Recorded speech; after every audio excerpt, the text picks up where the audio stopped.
నీ తీర్పు మార్చు. అయినా ఇలాంటి అలగాజనంతో ఆడుకోవటం మాలాంటి జమీందారులకు మామూలే. నేను నీ చెల్లెలు భర్తని, వీడు మాకు పుట్టిన బిడ్డ. కాస్త ముందు వెనక ఆలోచించి తీర్పు ఇవ్వడం నేర్చుకో.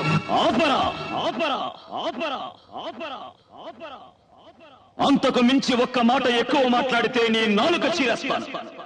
నా కళ్ళల్లోకి సూటిగా చూసి మాట్లాడడానికి భయపడే నువ్వు నా తీర్పుకి ఎదురు చెప్తావా? ప్రాణాలు తీస్తాను. బంధాలు బంధుత్వాలు కాదురా నాకు కావలసింది. నాకు కావలసింది నీతి, న్యాయం, ధర్మం. పుట్టిన పుట్టుక కాదురా ముఖ్యం. నాకు ముఖ్యం జరిగిన అన్యాయం, జరగాల్సిన న్యాయం. తీరా తాళి కట్టరా వెళ్ళి. అప్పరాయుడు